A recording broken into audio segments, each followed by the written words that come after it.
കേരളത്തില് ഒരുപാട് നേതാക്കളും പണ്ഡിതന്മാരും കടന്നു പോയിട്ടുണ്ട്. എന്തുകൊണ്ടാണ് ഒരു വലിയ പണ്ഡിതനെ കുറിച്ച് ഇത്രമേൽ ചർച്ച കേരളത്തിനകത്തും പുറത്തും നടന്നത്? യഥാർത്ഥത്തിൽ കാസർഗോഡ് ജില്ലയിലെ തളങ്കരയിലെ പള്ളിക്കൽ എന്ന പ്രദേശത്ത് 1933 കാളി സി മുഹമ്മദ് മുസ്ലിയാരുടെയും ബീബാത്തുമ ഹജ്ജുമ എന്നിവരുടെയും മകനായിട്ടാണ് കാളി CM അബ്ദുള്ള മൗലവി ചെമ്പിരിക്ക് ഉസ്താദ് ഈ ലോകത്തേക്ക് കടന്നു വരുന്നത്. ആരായിരുന്നു ആ അതിഥി? ആ അതിഥി ഈ ലോകത്തോട് പറഞ്ഞു വെച്ചത് എന്താണ്? സെബിലെ ജനന വർഷം കൃത്യമാണ് 1933. എന്നാല് ഉസ്താദിന്റെ ജനന തീയതിയിൽ ചില വ്യത്യാസങ്ങളുണ്ട്. 3/9/1933 എന്നാണ് ചില രേഖയിലാണെങ്കിൽ മറ്റു ചില പാസ്പോർട്ടിലൊക്കെ കാണപ്പെടുന്നുള്ളത് 1933 4/2 എന്നുള്ളതാണ്. അപ്പോ അവരൊരു വ്യത്യാസം, ഒരു സംശയം ഇങ്ങനെ ഒളിഞ്ഞു കിടക്കുന്നുണ്ട്. ജീവിതത്തിൽ തന്നെ സംശയം ഒളിഞ്ഞു കിടക്കുന്നുണ്ട്. അതുപോലെ തന്നെയായിരുന്നു പിന്നീടുള്ള ജീവിതത്തിലും. അവസാനം വഫാത്തിന്റെ വേളയിൽ തന്നെ ഒരു നിഗൂഢത നിറഞ്ഞു കിടക്കുന്നുണ്ട് എന്നുള്ളതും ഇന്നും ഒരു നിഗൂഢത ഇങ്ങനെ നിറഞ്ഞു കിടക്കുന്നുണ്ട്. ഒരു സംശയം ഇങ്ങനെയും ബാക്കി കിടക്കുന്നുണ്ട് എന്നുള്ളതാണ്. ഉസ്താദിനെ സംബന്ധിച്ചിടത്തോളം ഉസ്താദിന്റെ വിദ്യാഭ്യാസം നേടാൻ വേണ്ടി ഉസ്താദ് പോകുന്ന സന്ദർഭമുണ്ട്. അതായത് ഉസ്താദിന്റെ മാതാവിന്റെ നിർബന്ധത്തിലാണെന്നാണ് ഉസ്താദ് ആദ്യമായിട്ടെന്നാണ് പ്രൈമറി സ്കൂളിൽ കടന്നു ചെല്ലുന്നത്. യഥാർത്ഥത്തിൽ ഉസ്താദിന്റെ മാതാവിന്റെ നാടായിട്ടുള്ള പള്ളിക്കൽ അവിടെ നിന്ന് എന്താണ് ഉസ്താദ് ഉറവങ്കര ദേവസ്വം നടത്തുന്ന കിഴിയൂർ പ്രദേശമുണ്ട്. അവിടെ ഒരു പ്രൈമറി സ്കൂളിലാണ് ആദ്യ വിദ്യാഭ്യാസം നേടാൻ വേണ്ടിയിട്ടാണ് ഉസ്താദ് പോകുന്നത്. ആദ്യ വിദ്യാഭ്യാസം നേടാൻ വേണ്ടിയിട്ട് എന്താണ് ഉസ്താദ് അങ്ങോട്ട് പോവാണ്. അതിനുശേഷം ഉസ്താദ് അവിടെ ചെന്നു. 3ാം ക്ലാസ് വരെ അവിടെ ഉണ്ടായിരുന്നു. അതിനുശേഷം പിന്നെ പെട്ടെന്ന് ഒരു ഉസ്താദിന് എന്താണ് ഒരു മാറ്റം ഉണ്ടായിരുന്നു. സ്കൂളിൽ നിന്ന് എന്താണ് ചേഞ്ച് വേണം. അങ്ങനെ 3ാം ക്ലാസ് വരെ ഉസ്താദിനെ പെട്ടെന്നൊരു സ്കൂളിൽ നിന്ന് വേറെ സ്ഥലത്തേക്ക് മാറ്റണം.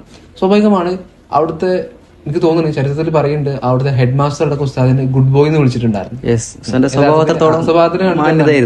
സൗമ്യമായിട്ടുള്ള സ്വഭാവം ഗുഡ് ബോയ് എന്നൊക്കെ വിളിച്ചിട്ടുണ്ടായിരുന്നു. അങ്ങനെ ഉസ്താദ് സ്കൂൾ മാറുന്ന സന്ദർഭത്തിൽ പറയുന്നുണ്ട് 3 ഉസ്താദിന്റെ സ്വഭാവം കണ്ടിട്ട് എന്താണ് ഉസ്താദിനെ 5ാം ക്ലാസ്സിലേക്ക് ഇരുത്തുന്നുണ്ട്. അപ്പൊ തന്നെ ഉസ്താദിന്റെ മികവ് മനസ്സിലാക്കിയിട്ടാണ് 5ാം ക്ലാസ്സിലേക്ക് ഇരുത്തുന്നുണ്ട്. അതുപോലെ തന്നെ ഉസ്താദിന്റെ പഠനത്തിൽ വിദ്യാഭ്യാസത്തിൽ ഏറ്റവും കൂടുതൽ ഉസ്താദിന്റെ അമ്മാവനെ വല്ലാണ്ട് സ്വാധീനം ചെയ്തിട്ടുണ്ട്. അഥവാ PA മുഹമ്മദ് കുഞ്ഞി ഹാജി എന്ന് പറയുന്നത് ഉസ്താദിന്റെ കയ്യിൽ ബോളൻ എന്നൊക്കെ വിളിക്കാറുണ്ട്. കാസർഗോഡ് ജില്ലക്കാർ വളരെ തന്ത്രമൊന്നും ഇല്ലാത്തൊരു വ്യക്തി എന്നൊക്കെ പറഞ്ഞിട്ട് അന്ന് ഉസ്താദിനെ ഇങ്ങനെ കളിയാക്കുന്നത് ഉസ്താദിന്റെ ആത്മവിശ്വാസം പറയുന്നുണ്ട്. അപ്പൊ ഇങ്ങനെ കയറുന്ന ഉസ്താദിന്റെ വിദ്യാഭ്യാസ കാലഘട്ടം 1950 ഉസ്താദാണ് SLC പൂർത്തീകരിക്കേണ്ടത്. ഉസ്താദ് ഓത്തുപള്ളിയിലേക്ക് പോകുന്ന ആ ഒരു രംഗം വളരെ മനോഹരമായിട്ട് എന്നാണ് ഉസ്താദിന്റെ ആത്മഹത്യയിൽ ഇങ്ങനെ പറയുന്നത്. അഥവാ ചെമ്പരിക്കലുള്ള അടുത്തുണ്ടായിരുന്ന ഒരു ഓത്തുപള്ളിയിലാണ് എന്താണ് ഉസ്താദ് ധരിച്ചു വേണ്ടിട്ട് പോകുന്നത്. അന്നത്തെ കാലത്ത് ഓത്തുപള്ളിയിൽ ഉണ്ടായിരുന്ന ആ ഒരു പഠന രീതിയിൽ പെട്ടതായിരുന്നു നമ്മള് മരപ്പലക ഉണ്ടല്ലോ, മരപ്പലകയിൽ എന്താണ് ചുണ്ണാമ്പ് കലക്കി തേച്ച് ഉണക്കിയിട്ട് അതിൽ അറബി അക്ഷരം എഴുതുന്ന ഒരു രംഗം പറയുന്നുണ്ട്. മുള ഉണ്ടാവും, മുള ചെത്തിയിട്ട് അങ്ങനെ ആയിരുന്നു ആദ്യാക്ഷരം എന്താണ് ഉസ്താദ് ഓത്തുപള്ളിയിൽ എന്താണ് 10ാം ക്ലാസ്സിൽ പോകുന്ന സമയത്ത് എന്താണ് പഠനം തുടങ്ങിയത്. അതിനുശേഷം ഉസ്താദ് ഓത്തുപള്ളിയിലെ പഠനങ്ങളൊക്കെ കഴിഞ്ഞ് ഉസ്താദ് അടുത്ത് കിടക്കുന്നത് എന്താണ് വെല്ലൂരിലെ ബാക്കിയത്തിലേക്കുള്ള യാത്രയാണ്. അങ്ങനെ അവിടെ ചെന്ന് ഉസ്താദ് അവിടുത്തെ പഠനങ്ങളൊക്കെ കഴിഞ്ഞ് 1962 MFB എന്ന് പറയുന്നത് അഥവാ മൗലവി ബാക്കവി ഫാദിൽ എന്ന് പറയുന്ന എന്താണ് ഒരു പഠനം എന്താണ് ഉസ്താദ് അവിടെ നിന്ന് ബിരുദം കരസ്ഥമാക്കിയിട്ട് എന്താണ് കേരളത്തിലേക്ക് തിരിച്ചു വരുന്നുണ്ട്. ഇപ്പോ നമ്മളൊക്കെ നമ്മുടെ പഠനം കഴിഞ്ഞാല് പിന്നെ റെസ്റ്റ് ആയിരിക്കും, കുറച്ചൊരു ആശ്വാസം റെസ്റ്റ് എടുക്കാതെയായിരിക്കും. പക്ഷെ ഉസ്താദിന്റെ നേരെ വിപരീതമായിരുന്നു. 1900 നിങ്ങൾ പറഞ്ഞ പോലെ 1962 കരസ്ഥമാക്കിയിട്ടുണ്ടെങ്കിൽ 63 മാർച്ചിൽ തന്നെ പുതിയ അധ്യാപന രംഗത്ത് കടന്നു നിന്നിട്ടുണ്ട്. പിന്നീട് ഒരു നിരന്തരം അധ്യാപനമായിരുന്നു പള്ളി ദർസിലും അതുപോലെ മറ്റു സ്ഥാപനങ്ങളൊക്കെ ചേർന്ന്. അങ്ങനെ 1967 ഇങ്ങനെ അധ്യാപനം തന്നെയായിരുന്നു. പിന്നീടായിരുന്നു 1968 CM ഉസ്താദിന് പുതിയൊരു ആസ്വദിക്കുന്നുള്ളത് മതസമന്വയ വിദ്യാഭ്യാസത്തിലൂടെ സഹദിയെ പോലെയുള്ള ഒരു അറബിക് കോളേജ് തുടങ്ങാന്നുള്ളത്. കർമ്മരംഗമായിട്ട് CM ഉസ്താദ് കടന്നു ചെല്ലുന്നുള്ളത് തന്നെ 1968 ആ സമയത്ത് CM ഉസ്താദ് ഒരുപാട് വീടുകളിൽ ഇങ്ങനെ മുട്ടുന്നുണ്ട് സമ്പത്തിന് വേണ്ടി. അപ്പോ ഒരുപാട് പ്രമുഖന്മാർ നിരസിക്കുന്നുണ്ട്, ഒരുപാട് പ്രമുഖന്മാര് ഒപ്പം കൂടുന്നുണ്ട്. അതിൽപ്പെട്ട ഒരാളായിരുന്നു കല്ലഡ്ര അബ്ദുൽ ഖാദർ ഹാജി എന്നുള്ളത്.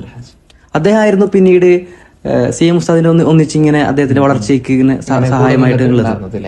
പക്ഷേ ആദ്യഘട്ടത്തില് അദ്ദേഹത്തിന് സമ്പത്ത് കിട്ടുന്ന സമയത്ത് സാഹചര്യം വെക്കുന്നുണ്ടായിരുന്നില്ല. ഇനി സാഹചര്യം വെക്കുന്ന സമയത്താണെങ്കിലോ സമ്പത്തുമില്ല. അങ്ങനത്തെ ഒരു അവസ്ഥ.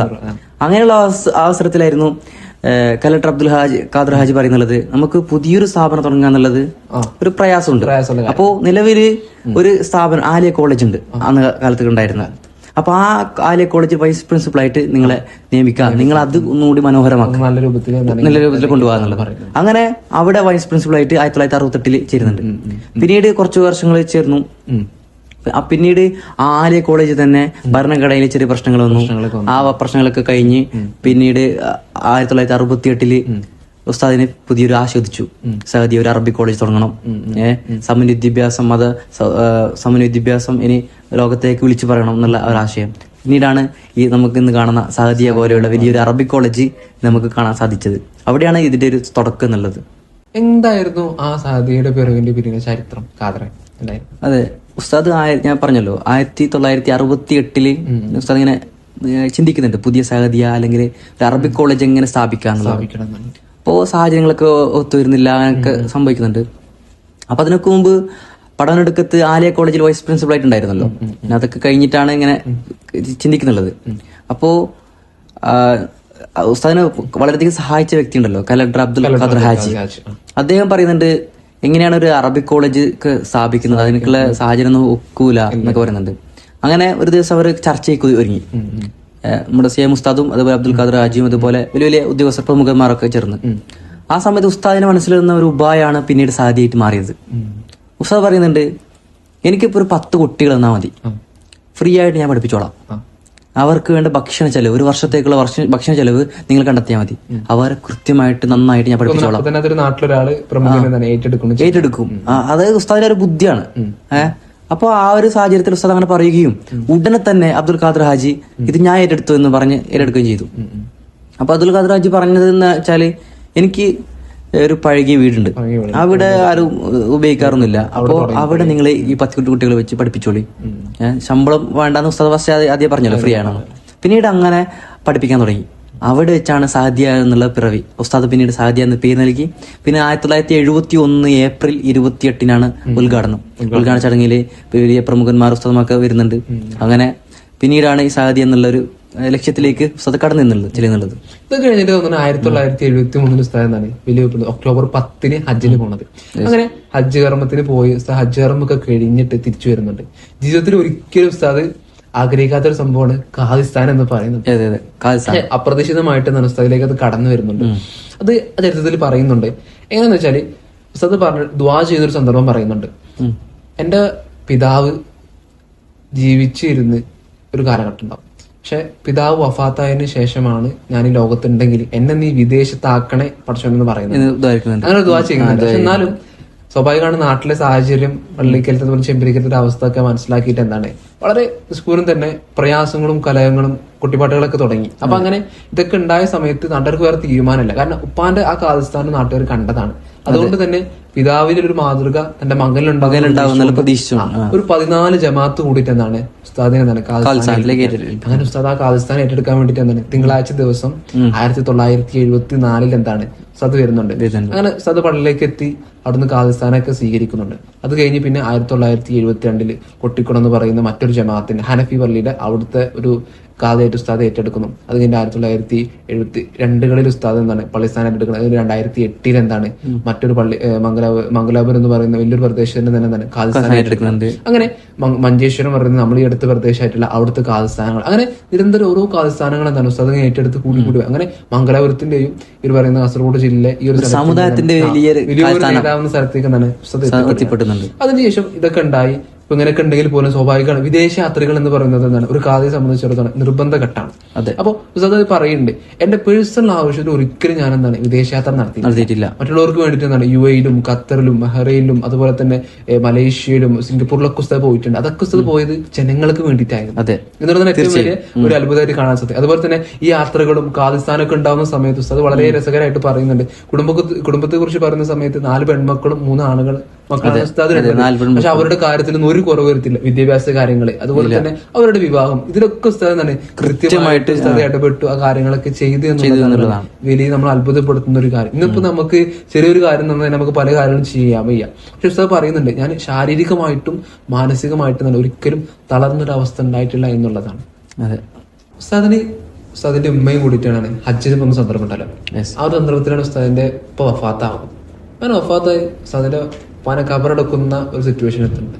ആ കബറടക്കുന്ന സിറ്റുവേഷനിൽ എന്താണ് ഉസ്താദിന്റെ ഉപ്പാനെ അവർ കബറടക്കണം എന്നുള്ള ഒരു കാര്യത്തിൽ ചെറിയൊരു മാറ്റം. അങ്ങനെ അത് ചെമ്പിരിക്കൽ മക്കാമിന്റെ അടുത്തേക്ക് എന്താണ് ഉസ്താദിന്റെ ഉപ്പാനെ കൊണ്ടുപോകുന്നുണ്ട്. അങ്ങനെ കൊണ്ടുപോയിട്ട് ഉസ്താദിന്റെ ഉപ്പയും അതുപോലെ തന്നെ ഉസ്താദിന്റെ ഉപ്പാടെ ഉപ്പയും അവരുടെ ഉപ്പൊക്കെ അവളെ മറവിട്ട് കിടക്കുകയാണ്. അപ്പൊ ഈ രണ്ട് വ്യക്തികളുടെയും കബറ് തുറന്നു നോക്കുന്ന സമയത്ത് എങ്ങനെയാണ് മറവാടിയത് അതുപോലെ തന്നെ ഒരു മാറ്റം ഉണ്ടായിരുന്നു. അപ്പൊ അതുകൊണ്ട് മക്കാമിന്റെ വടക്ക് കിഴക്കായിട്ടാണ് എന്താണ് ഉസ്താദിന്റെ ഉപ്പാനെ മറവ് ചെയ്തത്. ഈ ഒരു സന്ദർഭത്തിൽ ഉസ്താദ് തിരിച്ച് നാട്ടിലേക്ക് വന്ന സമയത്ത് ഉസ്താദ് പറയുന്നുണ്ട്, ഇതിനോടടുത്ത് ചേർന്ന് തന്നെ മറ്റൊരു കബർ കൂടി എന്താണ് വരുന്നുണ്ട്. വടക്ക് ഭാഗത്തായിട്ട് മറ്റൊരു കബർ കൂടി എന്താണ് വരുന്നുണ്ട്. അപ്പൊ ഉസ്താദിന്റെ മരണത്തെ അല്ലെങ്കിൽ ആ വഫാത്തിന്റെ ഒരുപാട് മുമ്പ് തന്നെ മനസ്സിലാക്കിയിരുന്ന പ്ലേസ് വരെ ഉസ്താദ് എന്താണ് കൃത്യമായി മനസ്സിലാക്കി എന്നുള്ളതാണ്. അത് സാമാന്യ വിദ്യാഭ്യാസത്തില് പ്രധാന ലക്ഷ്യമായിട്ട് കണ്ടിരുന്നു. ഇന്നത്തെ കാലത്ത് സാമാന്യ വിദ്യാഭ്യാസത്തോളം വളർന്നിട്ടുണ്ടെങ്കിൽ അതിന്റെ ആദ്യം ചുക്കാൻ പിടിച്ചത് ഉസ്താദായിരുന്നു. അപ്പൊ അതിന്റെ ഒരു തുടക്കം എന്നുള്ളതാണ് സഹദിയ തുടങ്ങിയത്. നേരത്തെ പറഞ്ഞല്ലോ, സഹദിയന്റെ ഭാഗങ്ങളൊക്കെ തന്നെ സാമാന്യ വിദ്യാഭ്യാസമായിരുന്നു. ഉസ്താദ് അതിൽ കാര്യമായ ഒരു സിലബസ് കൊണ്ടുവരുന്നുണ്ട്. സാമാന്യ വിദ്യാഭ്യാസം, മതവും ബൗദ്ധവും ഒരുപോലെ പഠിക്കണം എന്നുള്ള വിദ്യാഭ്യാസം ഒരു സിലബസ്. പക്ഷേ പിന്നീട് ഉസ്താദ് ഒരു വിദേശ യാത്ര പോകുന്ന സമയത്താണ് ഈ സിലബസ് ചേഞ്ച് ചെയ്യുന്നത്. അതായത് അന്നുണ്ടായിരുന്ന ഒരു സമസ്ത കമ്മിറ്റി അത് ചേഞ്ച് ചെയ്യുന്നുണ്ട്. പിന്നീട് ഉസ്താദ് 1990 തിരിച്ചു വരുന്നുണ്ട്. ആ സമയത്ത് സിലബസ് ഒക്കെ മാറ്റി സമസ്തയിൽ പ്രശ്നം ഉണ്ടായി. അങ്ങനെ ചില ആൾക്കാർ ഈ ഒരു സാധ്യത തട്ടിപ്പറിക്കുകയുണ്ടായി. അങ്ങനെ പിന്നീട് ഉസ്താദിന്റെ താല്പര്യപ്രകാരം തന്നെ മറ്റൊരു വലിയ സ്ഥാപനം കണ്ടിട്ടില്ലായിരുന്നില്ല. 1990 ഉസ്താദ് തവക്കുൽ അള്ളാഹുവിനുൽ തവക്കുലാക്കി നഷ്ടപ്പെട്ടെങ്കിലും ഉസ്താദ് ഇനി പിടിച്ചെടുക്കാന്നുള്ള ലക്ഷ്യത്തോടെ അല്ലെങ്കിൽ സമസ്തയോടുള്ള ഹുബ് കൊണ്ട് തന്നെ 1990 പടിയിറങ്ങുന്നുണ്ട്. അങ്ങനെ ഉസ്താദിന്റെ ലക്ഷ്യമായിരുന്ന സഹദിയ ഉസ്താദിന്റെ കയ്യിൽ വിട്ടുപോയി. ഉസ്താദ് തുടങ്ങുന്നത് 1993 MAC എന്നുള്ള വലിയൊരു വിപ്ലവമാണ്. അത് ഉസ്താദിന്റെ മറ്റൊരു വലിയ ലക്ഷ്യമായിട്ടാണ്. അത് തുടങ്ങുന്നത് തന്നെ ഉസ്താദ് പറയുന്നുണ്ട്, ഒരു ദിവസം രാവിലെ ഇങ്ങനെ വീട്ടിലിരിക്കുന്ന സമയത്ത് ഒരു പച്ച അംബാസഡർ കാറിൽ ഒരാൾ വരുന്നുണ്ട്. അപ്പോ ഉസ്താദിന് ആദ്യം ആരാണ് മനസ്സിലായില്ല. പിന്നീട് കുറച്ച് അടുത്തെത്തിയപ്പോഴാണ് MM മൂസ ഹാജി എന്ന് മനസ്സിലാകുന്നത്. അദ്ദേഹം ചട്ടഞ്ചാലിലുള്ള ഒരാളായിരുന്നു. അദ്ദേഹം ഒറ്റയടിക്ക് പറയുകയാണ്, എന്റെ കയ്യിൽ 10 ഏക്കർ സ്ഥലമുണ്ട് ചട്ടഞ്ചാലില്, അത് നിങ്ങളെടുത്ത് നിങ്ങൾ വലിയ സ്ഥാപനം ഉണ്ടാക്കിക്കോളി, നിങ്ങൾ എന്താണ് ചെയ്തോളി. ആ ഒരു ടോക്കാണ്. അപ്പൊ എന്ത് ചെയ്യണമെന്ന് അറിയാത്ത ഒരു നിമിഷത്തിൽ ഉസ്താദും ഉസ്താദിന്റെ കൂട്ടാളികളൊക്കെ ചിന്തിച്ച് തുടങ്ങി. അറിയുക ചെയ്യുന്നുണ്ട് എന്തൊക്കെ ചെയ്യണം. അവർ ആലോചിക്കുന്നുണ്ട്. പുസ്തകം ഒറ്റയ്ക്ക് തീരുമാനത്തിലില്ല. അങ്ങനെ അവിടെ വെച്ച് തുടങ്ങിയതാണ് MIC എന്നുള്ള മലബാർ ഇസ്ലാമിക് കോംപ്ലക്സ്. അവിടെ വലിയൊരു വിപ്ലവം ഉണ്ടായിട്ടുണ്ട്. പിന്നീട് ഓരോ വർഷം കഴിയുമ്പോൾ തുടക്കം എന്നോളം അവിടെ ഒരു മത വിദ്യാഭ്യാസം തുടങ്ങി. പിന്നെ ഭൗതിക വിദ്യാഭ്യാസങ്ങള്, പിന്നെ ആർട്സ് ആൻഡ് സ്പോർട്സ് കോളേജുകള്, പിന്നെ ഇർഷാദി പ്രൈമറി സ്കൂളുകള്, ഇംഗ്ലീഷ് മീഡിയം സ്കൂളുകള്, പിന്നെ എങ്ങനെ മത രംഗത്തും ഭൗതിക രംഗത്തും സമയരംഗത്തും ഒരുപോലെ കുതിച്ചു വരാൻ തുടങ്ങി. ഉസ്താദിന്റെ ഖാദിസ്ഥാനം, ആദ്യത്തെ ഖാദിസ്ഥാനം 40 വയസ്സിലാണ് ഉസ്താദ് ചെമ്പരിക്ക ഏറ്റെടുക്കുന്നത്. അതെ, അത് കഴിഞ്ഞിട്ട് 39 വർഷങ്ങൾക്ക് ശേഷമാണ് മംഗലാപുരത്ത് ഖാദിസ്ഥാനം ഏറ്റെടുക്കുന്നത്. ഇതൊക്കെ കഴിഞ്ഞ് ഏകദേശം 100 മഹലിന്റെ ഖാദി ഉസ്താദാണ് നിലനിൽക്കുന്നത്. അങ്ങനെ ഇതൊക്കെ കഴിഞ്ഞ ഉസ്താദിന്റെ രചനകൾ, കാരണം എനിക്ക് തോന്നുന്നു ഒരു മനുഷ്യനെ ഒന്നിരിക്കലും എന്താണ് മറ്റുള്ളവർക്ക് വായിക്കാൻ പാകത്തിന് ജീവിക്കാം എന്നൊന്നും ഓർക്കപ്പെടണമെങ്കിൽ, ഇല്ലാന്നുണ്ടെങ്കിൽ സ്വന്തം നമ്മളെ കുറിച്ച് എഴുതുന്ന നമ്മളെന്താണ് നമുക്ക് വഫാത്തിന് നമ്മളെ കുറിച്ച് ഓർത്തിരിക്കാം. ഉസ്താദിന്റെ ഏറ്റവും കൂടുതൽ പ്രധാനപ്പെട്ട രചനകളിൽ മറ്റൊന്നാണ് ഫത്ഹുൽ കൻസ് എന്ന് പറയുന്ന ഒരു ഗ്രന്ഥം. അപ്പോ എനിക്ക് തോന്നുന്നു എന്റെ ജീവിതത്തിൽ പ്രത്യേക ഒരു അനുഭവം എന്ന് പറയുകയാണെന്നുണ്ടെങ്കിൽ ഞാൻ ഒരിക്കലും ഞാൻ ലൈബ്രറിയിലേക്ക് ചെന്നിട്ട് അവിടുത്തെ ഉസ്താദിന്റെ ആത്മകഥ വായിക്കാൻ വേണ്ടിട്ട് ഉസ്താദിന്റെ ആത്മകഥ എടുത്തു. അങ്ങനെ അതൊക്കെ എടുത്തതിന് ശേഷം എന്താണ് ഞാൻ അവിടുത്തെ വേറൊരു പുസ്തകം എടുത്തു, മംഗലാപുരത്തെ കാദിമാരെന്ന് പറഞ്ഞിട്ട്. ഈ പുസ്തകം ഞാൻ എടുത്തു, പക്ഷെ ഇതിന്റെ ഓദർ ആരാന്ന് നോക്കിയില്ല. അങ്ങനെ ഞാൻ ഇതൊക്കെ എടുത്തിട്ട് പുസ്തകം എടുത്തിട്ട് എന്താണ് ക്ലാസ്സിൽ വന്നിരുന്ന് ഉസ്താദിന്റെ ആത്മകഥ വായിച്ചു തുടങ്ങി. ഉസ്താദിന്റെ രചനകൾ എന്ന് പറയുന്ന ഏറ്റവും അവസാനത്തെ ഭാഗത്തുമ്പോൾ എന്താണ് ഞാൻ ഇതിൽ കണ്ടു മംഗലാപുരത്തെ കാദിമാർ. അപ്പോഴാണ് ഞാൻ ഈ പുസ്തകം എടുത്ത് നോക്കണത്. അങ്ങനെ അറിയണത് ഉസ്താദിന്റെ ബുക്കായിരുന്നു. അപ്പൊ അങ്ങനെ ഉസ്താദ് എഴുതാത്ത മേഖലകൾ നമ്മൾ നോക്കണമെന്നുണ്ടെങ്കിൽ ഒന്നും എല്ലാ മേഖലയും ഉസ്താദ് ജ്യോതിശാസ്ത്രം, ജ്യോതിഷം, ഗണിതം, അതുപോലെ തന്നെ റിലീജിയൻ ആയിട്ട് ഇൻഷുറൻസ് എന്നുണ്ട് എല്ലാ മേഖലയും ഉസ്താദ് ലേഖനങ്ങളും കിതാബുകളും രചിച്ചിട്ടുണ്ട്. പ്രധാനമായിട്ടും നിസ്കാര സംബന്ധമായിട്ടുള്ള ഉസ്താദിന്റെ കിതാബ്. അതിപ്പോ നോക്കുകയാണെന്നുണ്ടെങ്കിൽ ഉസ്താദിന്റെ ഇപ്പോ ഗണിതൊക്കെ വളരെ എളുപ്പത്തിലാക്കാൻ വേണ്ടി ഒരു പുസ്തകമുണ്ട്,